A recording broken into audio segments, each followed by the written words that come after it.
So this is not directly linked, but it's also a very important concept. Data types matter, and I'm not sure if in the previous video when you saw these outputs, it might have hit your curiosity that why are we having negative number when in code we are only adding, where is it? It's a big number, but yeah, you get the idea, right? We are summing all the positive numbers, then why are these some negative? And that's what we are going to discuss on this video. It's a very important concept, especially when handling big data, and that is data types matter. They matter so much that if you see the results, everywhere you are having negative and average is also negative. And if you try to understand why is this happening, it's simple. It's because there's a limit to integer data type. Okay, so let's go to there. The reason why we are seeing a negative sum is due to integer overflow caused by exceeding the maximum value that an int can hold in Scala. And this is a problem with the typed data and typed languages where you have types for different, like let's say the languages which treat all the numbers as single unit like JavaScript or Python. You won't see it there.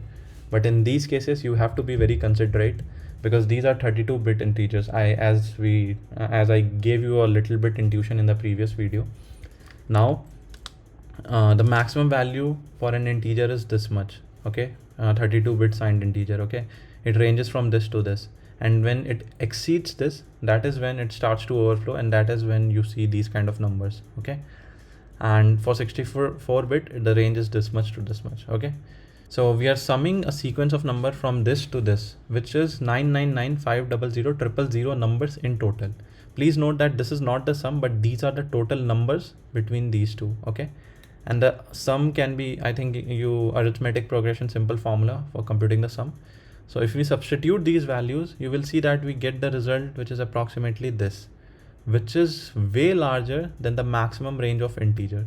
And when this comes in, it will go integer overflow, and that's why you see this junk negative sum. Okay. And that is why data types matter. They matter so much that you have to be very careful whenever you are designing. I mean, initially, let's say if it is a very small data set, you won't think of these things, but later on when it grows and operates to a big data, it can cause these issues. So that is why it's very important to, make sure that these things you take care of. So in this case, solution is to use long instead of int, which will, help us with getting away with these errors. However, one important aspect that I want to tell you is that in some cases, even long can go short. Then you need to use big int. So accordingly, you have to decide, you have to know what is the max range of your entire, data that you're collecting. And then accordingly, you have to support that. So the negative sum we are observing is due to integer overflow when summing large numbers using 32-bit integers. Okay.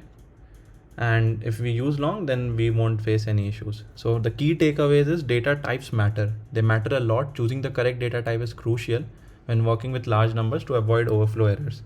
Understanding overflow, and like we understood why integer overflow is happening with all these formulas and everything.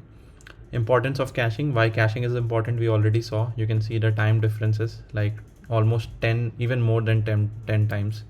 So we understood that. And resource management, we also saw out of memory issue in the previous video, where we saw that if the RDD is going to be too big, we have to be carefully optimizing it and making sure that it actually is handled properly in memory, and the memory the memory activation or memory that we provisioned is enough to handle that RDD. Okay, so that's all for this video. That ends up the chapter 3. Next we will discuss about chapter 4 and see how it goes. I hope you are liking this playlist. In case if you have questions, feel free to ask in the comments, and if you're liking this, feel free to subscribe and for more such content on big data, AI, ML and full stack development. That's all. Thank you very much.